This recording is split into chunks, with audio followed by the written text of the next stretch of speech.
அருட்பெருஞ்சோதி.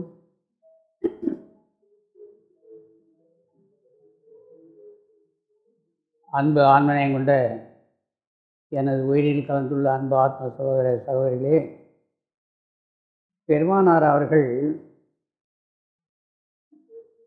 சன்மார்க்கம் இன்னதென்று இன்னமும் உங்கள் யாருக்கும் ஒருவருக்கும் புரியவில்லை என்று சொன்னவர் வள்ளலார். மேட்டுக்குப்பம் சித்திவளாக திருவாரைக்குள்ள தன்னுடைய இந்த பௌதிக உடலை அறைக்குள் சென்று தன்னை காட்டாது எக்காலத்தும் எவ்விடத்தும் எவ்வளவும் தடைபடாத ஞான தேகத்தை பெறுவதற்கு முன்பாக வடலூர் பெருவெளியிலே அவர் சொன்ன மிகப்பெரிய வார்த்தை அதுதான். சன்மார்க்கம் இன்னதென்று ஒருவருக்கும் புரியவில்லைன்னு சொன்னார். எனக்கு புரிஞ்சு போச்சான்னு கேட்காதீங்க, எனக்கு புரியல. ஏன்னா சன்மார்க்கம் என்பது இந்த புத்தகத்தில் மட்டும் உள்ளது என்று கருதுகிறோம். வள்ளல் பெருமான் இந்த அருட்பாவிலே சொல்லாத விஷயங்கள் இல்லை. இது ஒரு பெரிய எப்படி சொல்லுவது என்று சொல்லவில்லை. அவர் சொல்லாத விஷயங்களே கிடையாது. அப்படிப்பட்ட நிலையிலே நாமெல்லாம் அருட்பெருஞ்சோதி அகவலை பல காலம் படித்து வருகின்றோம், படித்து கொண்டே இருக்கின்றோம். தலைக்கீழே அகவல் படிக்கிறவங்களாம் இருக்காங்க. என்னோட தம்பி ஒருத்தர் அனந்தபுரம் அடுத்து பனமலைப்பேட்டை அடுத்து வளவனூரில் அனந்தராமகிருஷ்ணன் ஒரு தம்பி, இதெல்லாம் அப்படியே சொல்லிகிட்டு இருப்பாங்க, தலைக்கீழே படிப்பாங்க. அகவலில் வெளின்னு சொல்கிறோம் இல்லையா? இப்போது நம்முடைய வடலூர் பெருவெளியில் பெரிய சர்ச்சை நடந்து கொண்டே இருக்கிறது. அதில் என் போன்றவர்கள் பெருவெளி வேண்டும் என்றும் போராட்டம் செய்யவில்லை, வேண்டாம் என்றும் போராட்டம் செய்யவில்லை. அப்படியே இருக்கும். ஏன் அப்படி இருக்கீங்க அப்படின்னு கேட்டால் வள்ளலார் பார்த்து கொள்கிறார். வள்ளலாருக்கு தெரியாத விஷயமே கிடையாது. அவர் எந்த முடிவு எடுத்தாலும் அவர் எடுக்கின்ற முடிவு தான். ஆகையினால பெருமான் பார்த்துக்கிட்டாருன்னு விட்டுடலாமா? ஆமாம், விட்டு பாருங்க. பெருமான் இருக்கார்களே, என்ன சொன்னார்? எக்காலத்தும் எவ்விடத்தும் எவ்விதத்தும் எவ்வளவும் தடைபடாமல் விளங்குகிறேன்றார். உங்களில் யாரையாவது ஒருத்தர், என்ன போன்ற ஒருத்தர் யாரையாவது அவர் ஏற்பாடு செய்வார். இது நடைபெறும், அது உண்மை. அருட்பெருஞ்சோதி அகவல்ல வெளியியல் விரின்னு ஒன்று இருக்குது பார்த்தீங்களா? காற்றியல் விரிவு, நீரியல் விரிவு, நெருப்பியல் விரிவு, எல்லாத்த பற்றியும் எழுதும்போது ஆகாயத்தை பற்றியும் எழுதுகிறார். எழுதும்போது வெளியியல் விரிவு, வெளியை பற்றி நமக்கு விளக்கமாக கொடுக்குறார். வெளினா எது? வெளியிடை பகுதியின் விளைவியல் அணைவியல் அடியுற அமைத்த அருட்பெருஞ்சோதி சொல்லிகிட்டே போகிறார். பூவெலாம்ன்றார். வெளியிடை பூவெலாம். பூன்னு எதை சொல்ல வரார்?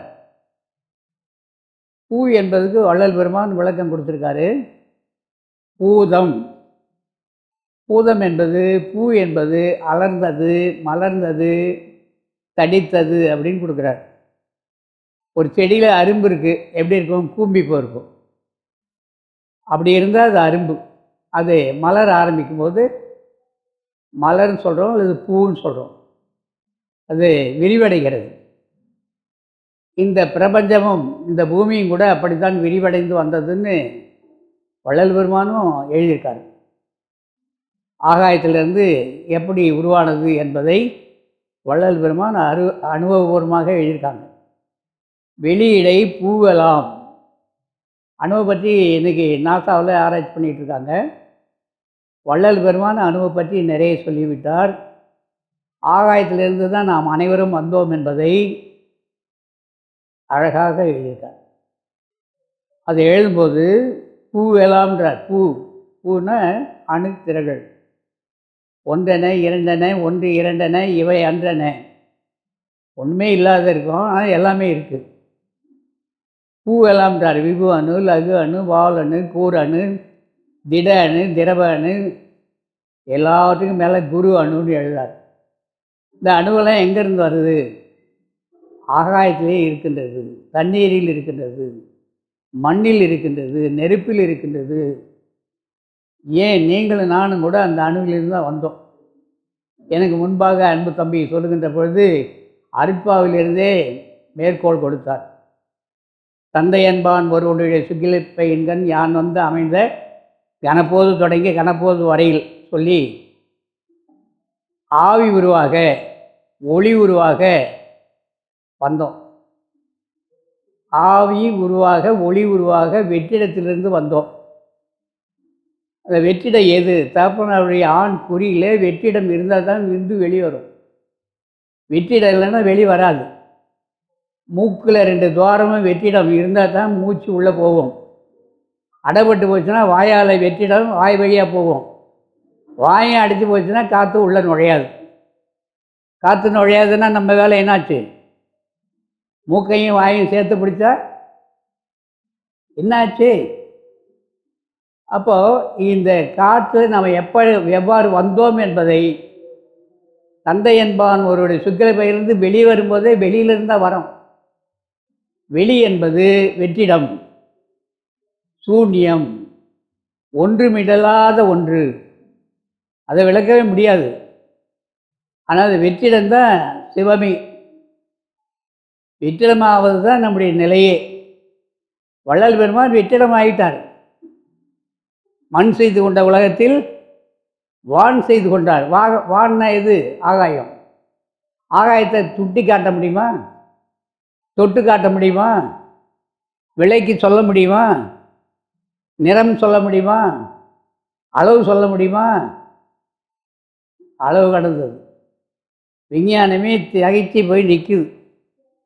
அதை தான் நம்முடைய இங்கே மேலே தேடினார், கீழே தேடினார், அடியும் பார்க்கல முடியும் பார்க்கலன்னு ஒரு கதை இருக்குல்ல நம்மகிட்ட.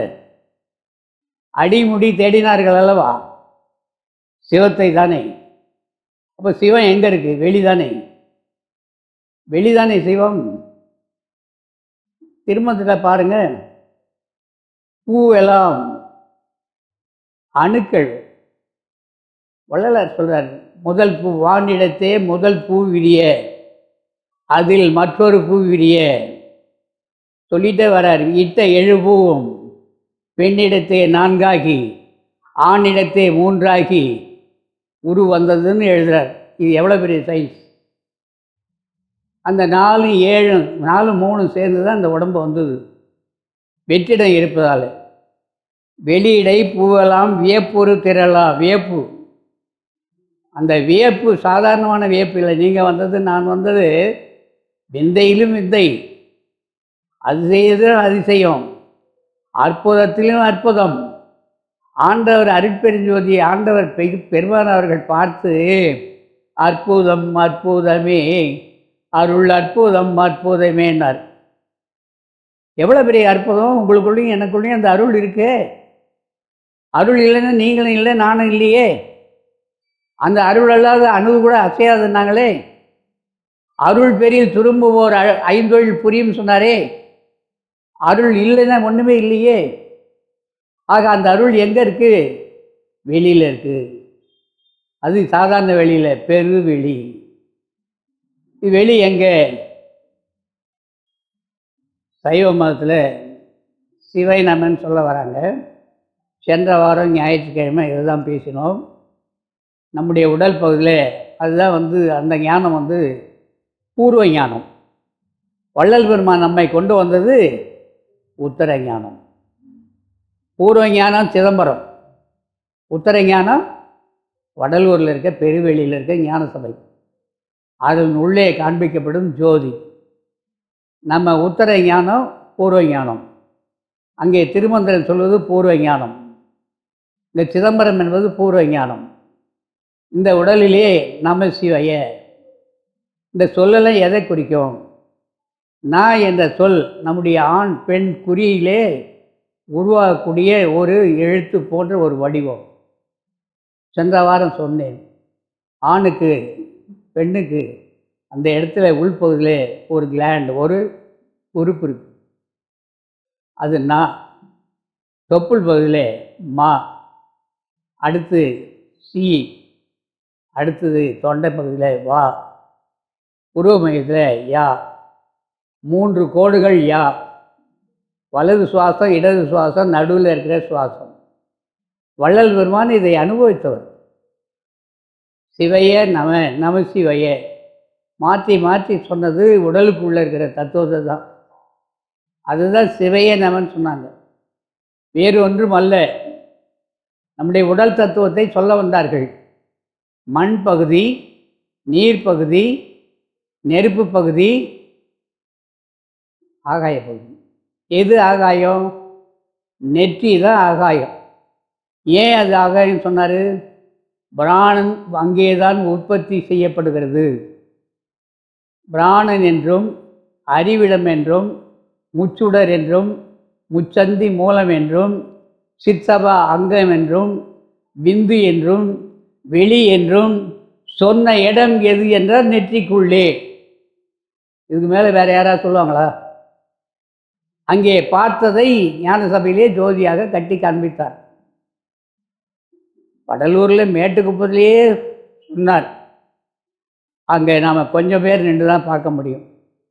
இங்கே ஞான சபையை நிறுவி பெரிய ஜோதி தனக்குள்ளே பார்த்த கட்டினார். ஆக எழுதுகிறார், வெளியினில் பூவலாம் வியப்பொரு திரண்டலாம். என்ன மாதிரியான அணுக்கள் அங்கே இருக்கிறது என்பதை அவர்தான் ஆய்வு செய்வார். நாமெல்லாம் பண்ண முடியாது. எழுதிட்டே வரார். வெளியிடை கருநிலை, ஆகாயத்திலே காற்று விசிரிம்பித்து காற்றினூடாக அணு சந்தானம் உண்டாகி சந்தான அணுக்கள் நிரம்பி இருக்கிறது. அந்த சந்தான அணுக்கள் விபு அணு, லகு அணு சொன்னாங்க. அதுதான் இந்த உடல் எடுத்து வந்தது. அதை இங்கே தெளிவாக எழுதுகிறார். வெளியிடை கருநிலை, விரிநிலை, அருநிலை. அருநிலைனா உருநிலை. நம்முடைய அருநிலை தெரியாது, நம்முடைய உருநிலை தான் நமக்கு புரியுது. உங்களையெல்லாம் நான் பார்க்குறேன், என்ன நீங்கள் பார்க்குறீங்க. எனக்குள்ளே இருக்கின்ற அருவமும் உங்களுக்குள்ளே இருக்கின்ற அருவமும் ஒன்றுதான். அருவத்தால் நாம் அனைவரும் ஒன்றுபடுகிறோம். அந்த அருள் என்பது, அந்த திரு என்பது உங்களுக்குள் இருக்கிற ஆன்மா, எனக்குள் இருக்கிற ஆன்மா. உடலால் வேறுபடுத்தப்பட்டிருக்கிறோம், அங்கே ஆன்மாவால் நாம் எல்லாம் இணைந்திருக்கிறோம். அதுதான் ஆன்ம வழிபாடை சொன்னவர் வள்ளல் பெருமான். ஆண்மையை சொல்ல வந்தவர் வள்ளல் பெருமான். ஆன்மநேயம், எவ்வுயிரும் தம் உயிரை காண்பதுதான் ஆன்மநேயம். மனிதனில் மட்டும் கடவுளை காண்பது மனிதநேயம். எவ்வுயிரும் தம்முயிர் போல் என்பது ஆன்மநேயம். வள்ளல் பெருமான் சொல்ல வந்தது ஆன்மநேய ஒருமைப்பாட்டு உரிமை. இது பற்றியே குறிப்பிட்டேன், குறிக்கின்றேன், குறிப்பேன். நான் வேறு எதுவும் அவர் சொல்ல வரல. வெளியிடை கருநிலை, விரிநிலை, அருநிலை. அது அருநிலையாக இருக்குது. நமக்குள்ள, உங்களுக்குள்ள, எனக்குள்ள அருவமாக இருக்குது. இந்த உருவத்தை தாங்கி கொண்டிருக்கிறது. உயிர் என்பது அருவமா உருவமா? உடல் இருந்தால் தான் உயிர், உயிர் இருந்தால் தான் உடல். உடலும் உயிரும் ஒன்றாகவில்லை. வள்ளல் பெருமான் உடலையும் உயிரையும் ஒன்றாக செய்து கொண்டார். இந்த உடலை விட்டு உயிர் போகும்போது உடல் இங்கே கிடக்கும். வள்ளல் பெருமான் என்ன செய்து கொண்டார்? உடல் இல்லையே, உடம்பே கிடைக்கலையே, என்ன ஆச்சு?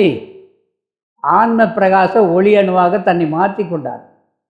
எக்காலத்தும் அழிவில்லாத ஒரு தேகத்தை பெற்றுக்கொண்டார். அதான் உண்மை. அதை தான் எழுதுகிறாரு. வெளியினில் சக்திகள் வியப்புற சத்தர்கள். சத்தர்கள்னா யார்? சக்திகள்னா யார்? இந்த உடம்பில் இருக்கக்கூடிய காரியப்படக்கூடிய பகுதிகள் என்னென்ன? பிண்ட அனுபவ லட்சத்தை பார்த்தீங்கன்னா புரிய வரும்.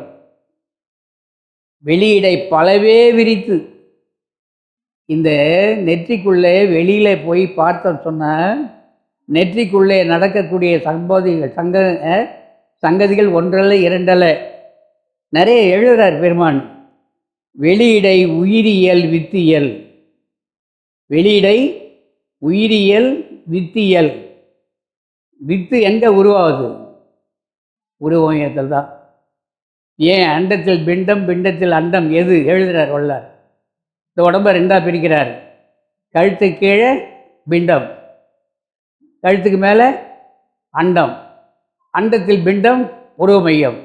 பிண்டத்தில் அண்டம் பீஜம். ஆணுடைய குறி பெண்ணுடைய குறி. அங்கே ஒரு ஜோதி. அது எவ்வாறு விளங்கும்? நீருக்குள்ளே நெருப்பாக இருந்து கொண்டிருக்கிறது. தலைக்குள் நீருக்குள் நெருப்பாக ஒளிவிட்டு கொண்டிருக்கிறது. நீருக்குள்ளே நெருப்பா, அது எவ்வாறு உருவாகும்? இதெல்லாம் மிகப்பெரிய சயின்ஸ், விஞ்ஞானம். வள்ளல் பெருமானுக்கு அனுபவம். இந்த உலகத்தில் இந்த அண்டத்தை பார்க்கின் பிண்டம் பெரிதுன்னார், பிண்டத்தில் அண்டம் பெரிதுன்னார். இந்த பிண்டமும் எனக்கு தெரியாது, கழுத்துக்கு மேலே இருக்கிற தலைக்குள்ளே இருக்கிற அண்டமும் எனக்கு தெரியாது. நான் என்ன பேசிகிட்டு இருக்கிறேன்? பெருவெளியை பற்றி நான் பேசிக்கிட்டு வரேன். வெளியே தெரியாது எனக்கு, ஆனால் வெளியை பற்றி நான் பேசலாமா? எனக்கு என்ன திறன் உள்ளது? வள்ளல் பெருமான் என்ன சொல்லியிருக்காரு? வெளியிடை பலவே விரித்து, ஒன்று இல்லை ரெண்டு இல்லை, கணக்கில் அடங்காதவை வெளியில் இருக்கின்றது. வெளியினில் அனைத்தையும் விரித்து அதில் பிறவும் அழிவுற அமைத்த அருட்பெருஞ்சோதி. அது மட்டும் சொல்ல வராரு. ஏன்னா இன்றைக்கி நான் பேச வந்தது வேறு. பெருமானார் இங்கே தம்பி என்ன கொடுத்துருக்காரு? வெளியை பற்றி நமக்கு நிறைய கொடுத்துருக்கிறாரு. வள்ளல் பெருமான் இந்த வெளியை பற்றி சொல்கின்ற பொழுது அழகாக சொல்வார்கள். நாபி முதல் பூர்வ மத்திய ஈராக ஒரு நாடு இருக்கின்றது. இங்கே 1874 ஐப்பசி மாதம் 7ஆம் தேதி புதன்கிழமை காலையில் கொடியை கட்டிட்டு சொன்னதாக வரலாற்று குறிப்பு இருக்குது இல்லையா? அதில் சூரபத்மனுக்கு ஒரு விளக்கம் கொடுக்குறார் பெருமானார் அவர்கள். பதுமகாசூரன் தான் பேர். பத்மாசூரன் மறிவு வழங்குகிறது. பதுமாசூரன். பதுமம் என்பது நம்முடைய நாபிஸ்தானம். பதுமம் என்பது நம்முடைய நாபிஸ்தானம். நம்ம பற்றியே நமக்கு தெரியாத போது வள்ளல் பெருமான் வாய்மூடி மௌனமாக இருன்னு எழுதியிருக்கார். கொஞ்சம் தெரிஞ்சால் கூட பரவாயில்ல, நீ எதையுமே வெளியிட்டு சொல்ல வேண்டிய அவசியம் கிடையாது. என்னை போல் ஏழை, நீ எது வந்தாலும் அமைதியாக அடக்கத்தோட கையை கட்டிக்கிட்டு வாயை பொத்திக்கிட்டு இருந்தால் அருள் ஆளுன்ட்டார். இந்த இடத்த தான் நாங்கள்லாம் கொஞ்சம் பேர் கையில் வச்சுருக்குறோம். ஏன்? கையை கட்டிக்கிட்டு வாயை பொத்திருந்தால் நம்ம பெருமான் நமக்கு செய்ய வேண்டியதை செய்ய மாட்டாரா? நீங்கள்லாம் கொடுக்கக்கூடாததெல்லாம் யார் கொடுப்பாரு? உங்கள் மூலமாகவும் கொடுப்பார். அதுதான் அவருடைய செயல்பாடு. அது புரியாதவராக நாம் வாழ வேண்டிய அவசியம் இல்லை. பதுமம் என்பது நாபி, ஆ என்பது அவா, சுரன் என்பது அழித்து சுழித்து எழுதல். தொப்புள்ளிருந்து சுழித்து எழுவான். என்ன எழும்? ஆபியினிடத்தில் என்ன வருது? அக்னியிடமாய், அந்த இடத்துல நாபியிடமாய் அடங்காமல் எழும்புகின்ற குணம். நம்ம குணம் எங்கேருந்து எழுது? நாபியிலேருந்து தான் எழுது. நம்மள நிறைய பேர் அனுபவிச்சிருக்கோம். ஒரு பயம் வரும்போது அடிவயிறுலாம் ஒரு கலக்கும், தெரியுமா உங்களுக்கு? கை காலெலாம் நடுங்கும். சின்ன பிள்ளைங்க மாதிரி பெரியவங்களே ஒன்றுக்கு போயிடுவாங்க. அது எதனால்? நாபிஸ்தானத்திலேருந்து எழுகிறது குணம், இந்த பதட்டம், அந்த உயிர் ஆற்றல். அடுத்து என்ன செய்ய போகிறோன்னு தோணாது, தெரியாது. அதனுடைய விளைவு அங்கே இருக்குது. பிண்ட அனுபவ லட்சணம் வள்ளல் பெருமான் எழுதியிருக்கார். 96 தத்துவத்தை எழுதியிருக்கார், படிங்க. 72,000 நரம்பு அங்கே தான் இருக்குது. அந்த நாடி அங்கே பிரேரித்து என்ன ஆகுது? பயக்கண்ணல் வருது. அங்கேருந்து என்னெல்லாம் எழுதுகிறார்? நாபியின் இடத்தில் அடங்காமல் எழும்பும் குணத்தை அடக்கியும். அங்கே தான் குணத்தை அடக்கணும். நமக்கு என்ன 3 குணம் வரும்னு வள்ளல் பெருமான் எழுதிட்டார். காற்றினில் குணம்பல கணம்பலன்னு எழுதுகிறார். நம்முடைய காற்று தான் 3 குணங்களுக்கு காரணம்னு எழுதுகிறார். ராஜச குணம், தாமத குணம், சாத்வீக குணம். 3ம் காற்றில் தான் உருவாகும். இந்த காற்றில் உருவாகிற அந்த குணங்களை எப்படி தடுக்கலாம் சொல்லுகின்ற பொழுது பெருமானார் சொல்லுவார், நீ எங்கே இந்திரிய ஒழுக்கம், கரண ஒழுக்கம், ஜீவ ஒழுக்கம் எல்லா ஒழுக்கத்தையும் எழுதின பெருமான் சாதாரண விதி, சிறப்பு விதி, பொது விதி எழுதியிருக்கார். அங்கே இந்த விஷயத்தை தெளிவாக சொல்கிறார். கடுநடை. இதெல்லாம் நம்ம தெரிஞ்சுக்கணுன்னா என்ன செய்யலாம்? கடுநடை கூடாது. இப்போ போடுறாங்களே, எங்கே பார்த்தாலும் போடுறாங்க. இதுமாதிரி என்ன வாக்கிங், ஜாக்கிங். ஜாக்கிங்னா என்ன தம்பி? குதித்து குதித்து போகிறது. இறைக்குமா இறைக்காதா? கடுநடை. கடுநடை ஓட்டம். என்ன ரேஸ் அது? ரன்னிங் ரேஸ், ஓட்டம் தானே. கடுநடை கூடாதுன்னு சொல்லியிருக்காரு, ஓட்டம் கூடாதுன்றாரு. பெருஞ்சொல், கத்தி பேசுறது. வீட்டில் எவ்வளோ பேர் கத்துவாங்க? காட்டு கூச்சல் போடுற ஆள்லாம் இருக்குது, நம்மகிட்டே இருக்குல்ல. எங்கேயும் போனோம், நம்ம வீட்டிலே இருக்குல்ல. நீ எல்லாம் இங்கே இருக்க வேண்டிய ஆளெல்லாம் காட்டுக்கு போன்னு சொல்லுவோம்ல. நம்மையும் சொல்லியிருக்காங்கல்ல, நாமளும் அப்படி இருந்திருக்கேன்ல. கடுஞ்சொல், பெருஞ்சொல். கடுஞ்சொல் இல்லை, பெருஞ்சொல். பேரோசை, பெரிய ஓசையெல்லாம் நீ கேட்கவும் கூடாது, நீ எழுப்பவும் கூடாது. பேரோசை எழுப்புனா என்ன ஆகும்? இந்த காதுக்கு இவ்வளோதான் சத்தம் கேட்கணும்னு நம்ம படைத்து அனுப்பும்போதே இயற்கை அப்படி தான் அனுப்புது. இவ்வளோதான் கேட்க முடியும் நம்ம காது, அதுக்கு மேலே கேட்காது. காது கேட்கலன்னு போனால் அவர் ஒரு சாமனை மாதிரி ஒரு கம்பி வச்சுருப்பார். அதை எழுப்பி காது கிட்ட வச்சு கேட்குதா கேட்குதா, கேட்கலன்னா உனக்கு காது போச்சு. நான் அப்போ இதை எப்படி இது கேட்கும் காது? அதனால்தான் வள்ளல் பெருமான் எழுதுகிறாரு பேரோசை. கல்யாண மண்டபத்துக்கு போயிட்டோம்னா அங்கே எழும்புகிற அந்த சத்தம் கேட்டிருக்கீங்களா? பெரும்பாலும் அந்த நிகழ்ச்சி முடிஞ்ச பிறகு தான் போகிறேன் நானே. என்ன நம்மளால் அதெல்லாம் கேட்க முடியல. அதுக்கு பேர் மெல்லிசையாம். பேனரில் எழுதியிருப்பான் மெல்லிசை. தம்பி இங்கே வா, அதை எடுத்துகிட்டு தடி இசைன்னு எழுதுது. அது மெல்லிசையாது சொல்லுங்கள். ஆக பேரோசை, இசை பாடுதல். இங்கே வடலூர் பேர்வெளியிலே இசை விழா நடக்கின்றது. முதல் விழா தொடங்கும் காலத்தில் என்னையும் அழைத்தார்கள், நான் வரவில்லை. இப்பொழுதும் போட்டுக்கொண்டிருக்கிறார்கள் பெயரை மட்டும், நான் வருவதே இல்லை. எங்கு இசை விழா நடந்தாலும் கூப்பிடுவார்கள், நான் செல்வதில்லை. ஏன்? வள்ளலாருக்கு சம்மதம் இல்லை. என்ன சொல்லியிருக்காரு? இசை பாடுதல் கூடாதுன்னார். மெல்லென துதி செய்தல் வேண்டும், பிறர் கேளா வண்ணம். நீங்கள் நான் அகவல் படித்தா கூட நமக்குள்ளேயே நமக்கு தெரிகிற மாதிரி தான் நம்ம படிக்கணும். பக்கத்தில் இருக்கிறவங்க கூட அது கேட்கக்கூடாதுன்னு சொல்ல வர்றாரு. ஐயா இதெல்லாம் நான் எழுதி வச்சில்ல, தயவு செஞ்சு இங்கே வாங்க, புத்தகத்தை வாங்கி பாருங்கள். என்னைய தான் வந்தான் உளறிட்டு ஓட்டான்னு சொல்லி உங்களில் பலரும் பலவிதமாக பேசுகிறவங்களாம் நான் பார்த்துக்கிட்டு தான் இருக்கேன், கேட்டுக்கிட்டு தான் இருக்கேன். ஆக இதை வல்ல தெளிவாக எழுதுறாரு. இசை பாடுதல். அடுத்து என்ன சொல்ல வர்றாரு? வழக்காடுதல். வழக்கு. வள்ளல் பெருமான் வழக்கு போடவே இல்லை. ஆனால் வள்ளல் பெருமான் பேர், அவருடைய பேரில் வழக்கு போட்டாங்க. வேறு வழி இல்லை, அங்கே எழுந்தருளினார். வழக்கு பெருமான் போடல. வழக்கு உங்களுக்கு போட்டாச்சுன்னா நீங்கள் போங்க. எனக்கு கூட வழக்கு போட்டாங்க, போனோம் ஹைகோர்ட்டுக்கு. ஏன் போட்டால் போகணும், நம்ம போடக்கூடாது. எழுத்தார் வள்ளலார். வழக்காடுதல். பெரு நினைப்பு, சாதாரண நினைப்பு இல்லை, பெரிய பெரிய நினைப்பெல்லாம் நினச்சிக்கிட்டு இதாக சொல்லுவாங்கள்ல, ஆகாய கொண்டை. நடக்கிறத மட்டும் நினைங்க. ஒரு தம்பி வருவார், என்னை வாழ்த்துங்கன்னுவார். எப்படி வாழ்த்தணும்? நான் நினைக்கிறதெல்லாம் நடக்கணும்னு வாழ்த்துங்க. எதெல்லாம் நடக்குமோ அதெல்லாம் நடக்கும். நடக்கிறத நினைச்சா தானே வாழ்த்து வரும். நீ நினைக்கிறதெல்லாம் நடக்குன்னா எப்படி இருக்கும்? அதனால் பெரு நினைப்பு, பெரும் சிரிப்பு. சிரிப்பு வந்து வள்ளல் பெருமான் எழுதுகிறாரு. அவா அறுப்புன்ற பகுதிக்கு போனீங்களா தெரியும். பெருசாக சிரித்ததே இல்லையா வள்ளலார்.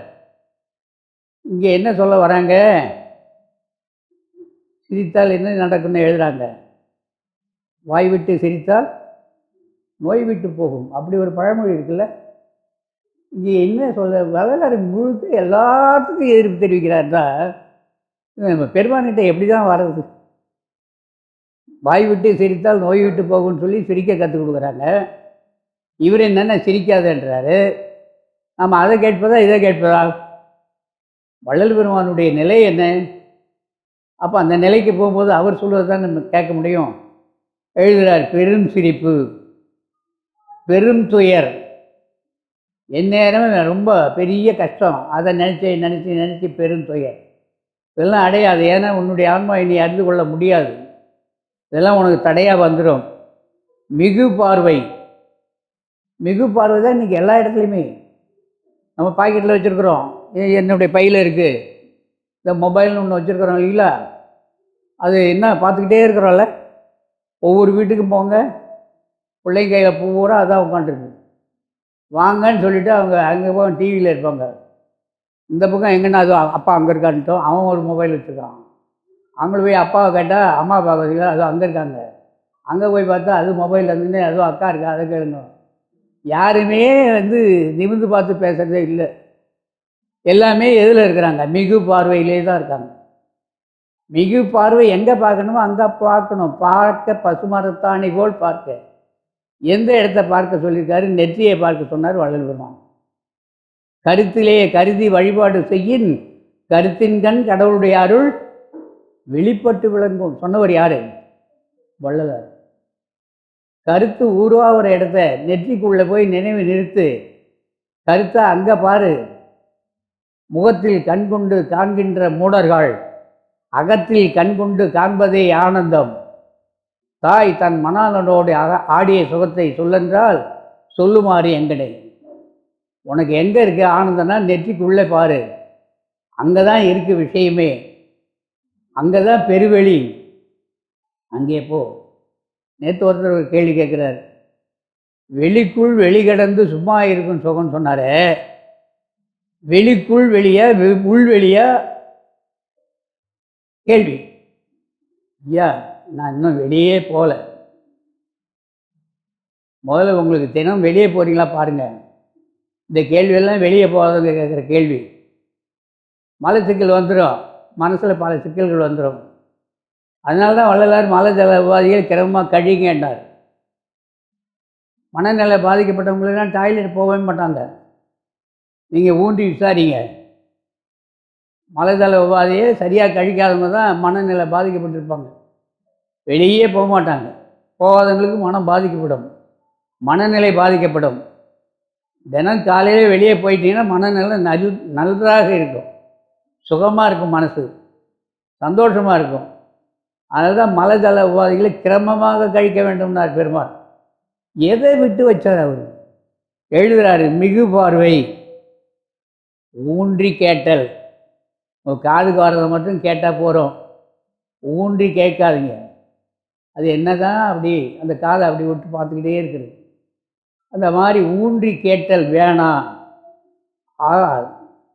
துர்க்கந்தம் நற்கந்தம் முகர்தல் இதெல்லாம் இந்திரிய ஒழுக்கத்திலே சொல்லிட்டாரு. மீண்டும் இங்கே சொல்லுகிறார், துர்க்கந்தம் நற்கந்தம்.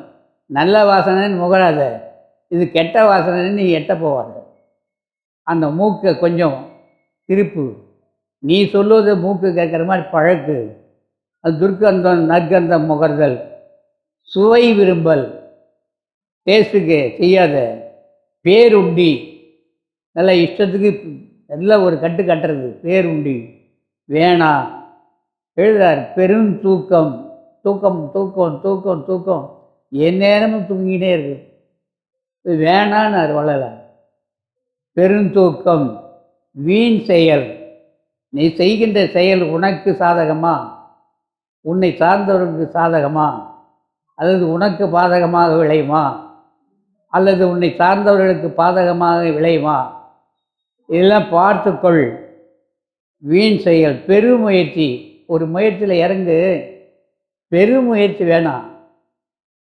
பெருமுயற்சி எடுக்காது, அதில் மனசு போயிடும். எழுதுறார், விளையாட்டு. சுத்த சன்மார்க்கத்தில் விளையாட்டு என்பது இல்லைன்னு எழுதுறார்.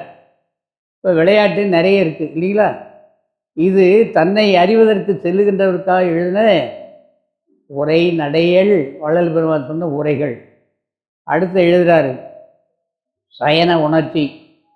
கொஞ்சம் பேர் எப்போ பார்த்தாலும் தூங்கிட்டே இருக்கிற மாதிரி இருக்கும். நீங்கள் பேசிகிட்டே இருப்பீங்க, அப்படியே கண்ணை மேலே கொண்டு போகும். அகங்காரம், அதுதான் சொல்லவே வேண்டியதில்லை இல்லைங்களா, இருக்குது எல்லாருக்குமே.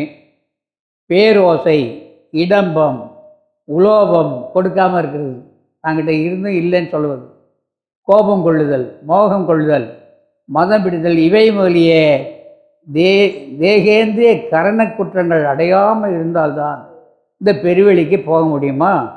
அதை தான் வள்ளல் பெருமான் இந்த வெளியை சொல்லுகின்ற போது அருள்வெளி அது எங்கே இருக்கிறது? அருள்வெளியில் சன்மார்க்கத்தில் உள்ள அனுபவங்களை பெறலாம். எங்கே இருந்தால் அருள்வெளியில் சன்மார்க்க அனுபவங்களை பெறலாம். இதற்கு அருள் சக்தி என்றும் அருள்வெளி என்றும் ரிஷிபம் என்றும் இதனுடைய தன்மை அதன் தன்மை என்றும் அனாதி இயற்கை என்றும் பரஞானம் என்றும் பூரண நிஷ்டை என்றும் அகர உகரம் என்றும் ஆன்ம நெகிழ்ச்சி என்றும் ஆன்ம அசைவென்றும் பலபட விரிந்த நாமங்கள் உண்டு. நாமன்னா சொல்லு, நாமன்னா பெயர், ஒன்று ஒன்றுக்கும் ஒரு பெயர்.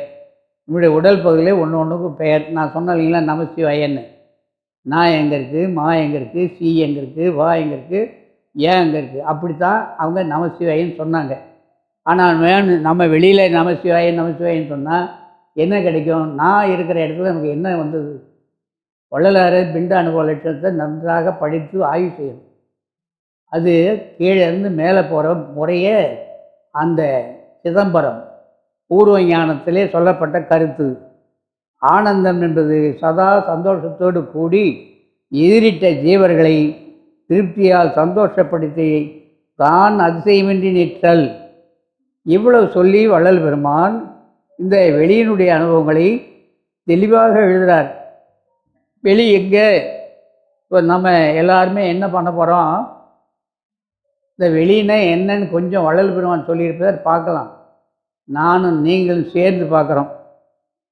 ஆகாசம் அனாதி. ஆகாசம்னா எதுங்க? நமக்கு மண் தெரியுதுங்க, தண்ணி தெரியுது, காற்று கூட மேலே அடிக்குது தெரியுது இல்லை, மண் தெரியுது, தண்ணி தெரியுது, காற்றும் தெரியுது, நெருப்பும் தெரியும். ஆகாசம் உங்களுக்கு எனக்கு தெரியுமா? தெரியுமா? என்னங்கய்யா, வெட்ட வெளியா? வெட்ட வெளியா வெட்டாத வெளியா? வெட்ட வெளி ஒன்றும் இல்லான்னா வெட்ட வெளி.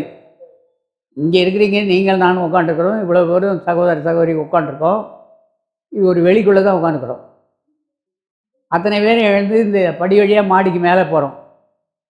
மேலே போனால் அதுக்கு மேலே தெரியறது தான் பெருவெளி. இது வெளி. இந்த வெளிக்குள் கடந்து மேலே போனால் என்ன வெளி? அந்த வெளிக்கு மேலே போனால் இன்னும் ஒரு வெளி. ஏன்னா இந்த வெளிக்கு மேலே போனால் ஒரு குறிப்பிட்ட 13 கிலோமீட்டரா 17 கிலோமீட்டர் ஏதோ கணக்கு சொல்கிறான். எனக்கு அந்த கணக்கெல்லாம் ஞாபகம் இல்லை, படிக்கிறதோடு சரி, கொஞ்சம் எழுதியிருப்பதை பார்ப்போம், அவ்வளோதான். ஏன்னா இந்த வெளியே வந்து ஓசோன் திரை அப்படின்னு எழுதுகிறாங்க. என்ன திரை? ஓசோன்னு பேர் கொடுத்துருக்காங்க ஆங்கிலத்தில். அந்த திரைக்கு நம்மவங்க பேர் என்ன சுற்றிருக்காங்க? அதுதான் மின்காந்த திரை. மின்காந்த திரை. அந்த திரை பூமியை சுற்றி இருக்குது. புவி ஈர்ப்பு கவர்ச்சியில் அந்த திரை சுற்றி ஃபார்மாக இருக்கும். அதை நம்ம கடக்க முடியாது. அதுக்கு மேலே ஆகாயமும் போகாது. ராக்கெட்னு ஒன்று செய்து அனுப்புகிறான் முதல் அப்படியே பசுமாகி போகுது. ஆகாயத்துக்கு போனது திரும்பி வரவே இல்லை. என்ன ஆச்சுன்னு சுத்தமாக எரிஞ்சு போய் சாம்பலாக இருந்தது. ஏன்டா அங்கே எரியுதுன்னு பார்த்தான். அளவுகோல் எடுத்துன்னு போனான். அங்கே ஏற்படுற உஷ்ணத்தை அளக்க முடியல. எந்த அளவுலையும் அதை அளக்க முடியல. பார்த்தான், அங்கே இந்த உலோகத்தால் செய்து வைத்த ராக்கெட்டு அழிஞ்சு போகிறதுக்கு காரணம் அங்கே மிகப்பெரிய வெப்பம் ஏற்படுகிறது. அந்த வெப்பத்தினாலே அது நடக்கும். இந்த வெப்பத்தை தாங்கக்கூடிய ஒரு உலோகம் வேணும். நமக்கு தெரியாது இல்லைங்களா? ஒவ்வொரு உலோகத்துக்கும் வெப்பத்தை கடத்தக்கூடிய சக்தி, உள்வாங்கக்கூடிய சக்தியெல்லாம் படிச்சிருக்கோம். அப்போ தான் அதில் பார்த்து பிளாட்டினம், குரோமியம், எதையோ பேர் சொல்லி வச்சுருக்காங்க. அப்புறம் இரிடியம். அந்த தாது வந்து சாதாரணமானது அல்ல. அவ்வளவு வெப்பமாக இரிடியத்தை உருக்கவே முடியாது. சயின்ஸ், விஞ்ஞானம் சொல்லுது. அந்த பொருளே அது மேலே பூசி அனுப்பும்போது தான் தாங்குது. அப்போ சாதாரண இந்த உலகத்தில் இருக்க அந்த வெளியே கிடக்கிறதுக்கு என்ன நிலைன்னா, நம்முடைய உடல் பகுதியில் அண்டத்திலிருந்து பிண்டம், பிண்டத்திலிருந்து அண்டத்துக்கு போகணுன்னா உட்கார்ந்து உள்ளே போகும்போது நம்ம என்னென்ன உஷ்ணம் ஏற்படும். அதனாலே வள்ளல் பெருமான் அழகாக எழுதியிருக்கிறார், ஆகாசம் அனாதி, அதோல் அதற்கு காரணமான பரமாகாச ஸ்வரூபராகிய கடவுளும் அனாதி. கடவுளும் அனாதி. அப்படிப்பட்ட அந்த அனாதியாகிய ஆகாசத்தில் காற்றும் அனாதி. ஆகாசத்தில் யார் அனாதி? காற்று அனாதி. நீங்களும் நானும் ஆகாசத்துக்கு போனோன்னா தண்ணியை பிடிக்கலாமா? தண்ணி ஆகாசத்துக்கு போகுமா? மண் ஆகாசத்துக்கு போகுமா? நெருப்பு ஆகாசத்துக்கு போகுமா? தண்ணி மேலேருந்து கீழே விழும், நெருப்பு கீழேருந்து மேலே போகும். ஒரு சுடர் எரிஞ்சுன்னா எப்படிக்கு எரியும்? மேல் நோக்கி எரியும். தண்ணியை நீங்கள் மேல் நோக்கி கீழே எப்பயுமே நீர் என்ன செய்யும்? எங்கே பள்ளம் இருக்கோ அதை நோக்கி பயணம் பண்ணிக்கிட்டே இருக்கும். இந்த உடல் தத்துவத்தில் இதே தான். இங்கே இருக்கிற ஆறு குளம் குட்டை எல்லாத்தையும் ஆவியாக்கி மேலே போகுது, திரும்ப அந்த ஆவி மழையாகி உள்ளே வருது. வள்ளல் பெருமான் அழை எப்படி உருவாகிறது எழுதியிருக்காரு, படிங்க. இதே மழை நமக்குள்ளேயும் வருது. மழைப்பகுதியிலே அகவலில் எழுதியிருக்கிறாரு. மழை எங்கேருந்து பெய்யணும்? மேலே மூளையிலேருந்து நமக்கு மழை வரணும். வருமா? பிண்ட அனுபவ லட்சணத்தை படிக்கணும். எவ்வளோ சொல்லிக்கிட்டே போகிறாரு. காற்று எப்படி அனாதியோ அப்படி கடவுளிடத்தில் அருள் சக்தி அனாதியாக இருக்கின்றது. அருள் சக்தி எங்கே இருக்குதுன்னு சொல்ல வராது பாருங்கள். ஆகாயத்தில் தான் இருக்குது. இந்த உடல் பகுதியில் ஆகாயம் எதுன்னா நெற்றி பகுதி தான். இந்த நெற்றி பகுதி போனால் தான் அதை உணர முடியும். இதுபோல் கடவுள் எங்கே இருக்காருன்னா அங்கே தான் இருக்காது. அதுக்கு தான் அனாதின்னு பேர். பூத ஆகாயத்தில் இருக்கும். பூதாகாயத்தில் இருக்கும். இந்த உடம்பு தான் பூதாகாயம். இங்கே இது பூதாகாயம். நம்ம பூதம் உடம்பு. மண் பூதம், நெருப்பு பூதம், தண்ணி பூதம், காற்று பூதம், ஆகாய பூதம் எல்லாம் ஒன்றா சேர்ந்து தான் இந்த உடம்பு இருக்குது. இந்த பூதாகாயத்தில் இருக்கும் சாதாரண அசாதாரண அணுக்கள் 7 வகையாக பிரியும். அவையாவன வாலணு, திரவ அணு, குரு அணு, லகு அணு, அணு, பரமாணு, விபு அணு. மேற்படி அணுக்கள் அனந்த வண்ண பேதமாக இருக்கும். இவற்றில் காரிய அணுன்னு ஒன்று இருக்குது, காரிய காரண அணுன்னு ஒன்று இருக்குது, காரணா அணு அப்படின்னு ஒன்று இருக்குது. இந்த 3 வகை அணுவும் நம் உடலில் எப்போ வருகிறது? தந்தை என்பான் உடலிலிருந்து தாயினுடைய சுரோனிதத்திரை போய் அடையும் வரை அது கூடவே அது வருது. என்னென்ன வருது? பக்குவ ஆன்மாவாக, அபக்குவ ஆன்மாவாக, பக்குவ ஆன்மாவாக பிறக்கிறோம். இது வேறு யார் எழுத முடியும்? ஆனால் இந்த 3 குணங்கள் உருவானதுக்கு இயற்கை தான் காரணம்ட்டார். அது எங்கே உருவாகுது? வெளியில் தான் உருவாகுது. அப்போ வெளியே நம்ம என்ன செய்யலாம்? எந்நேரமோ இந்த வெளியை பற்றி நிறைய புத்தகத்தில் நம்முடைய அன்பு தம்பி அவர்கள் நிறைய எழுதியிருக்காங்க. கொஞ்சம் அவற்றையெல்லாம் வாசிப்போம் என்று சொல்லி நன்றாக நிமிர்ந்து உட்கார்ந்து 2 புறங்களுக்கு மத்தியில் அண்ணாக்கு பக்கம் மேலே உச்சிக்கு கீழே கோடி சூரிய பிரகாசமுடைய ஒளியணுவாக நான் இருக்கின்றேன்.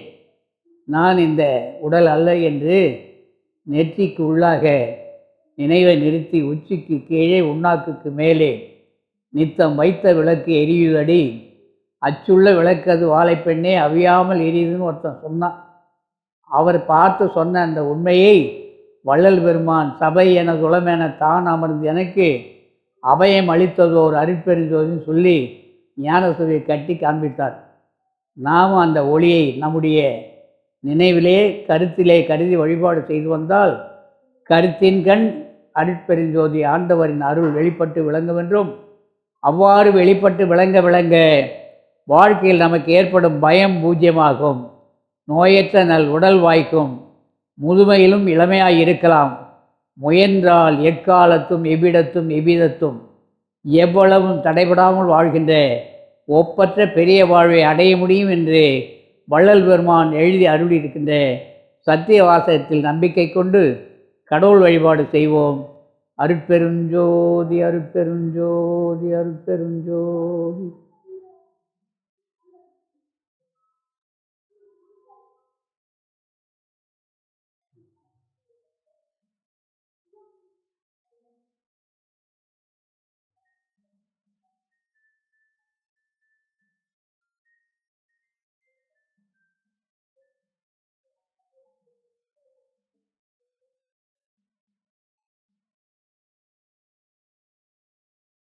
அருட்பெருஞ்சோதி அருட்பெருஞ்சோதி தனிப்பெரும் கருணை அருட்பெருஞ்சோதி.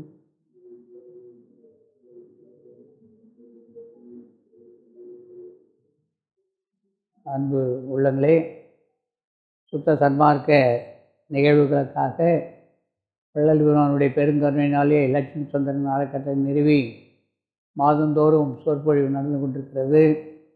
எல்லாம் வள்ளல் பெருமானுடைய திருவுள சம்மதம் என்று சொல்லி அன்னாரது குடும்பம் அவருடைய சொந்த வருவாயில் கட்டிடம் கட்டி மாதந்தோறும் உணவு வழங்கி கொண்டிருக்கிறார்கள். அன்னாரது குடும்பம் எல்லா சுகங்களையும் பெற்று நலமோடு வளமாக வாழ்ந்து கொண்டிருக்கிறார்கள். மென்மேலும் பெருமானுடைய பெருங்கருணை துணையாக இருக்க வேண்டி கருதி உணவருந்து செல்லுமாறு அன்போடு வேண்டுகிறேன்.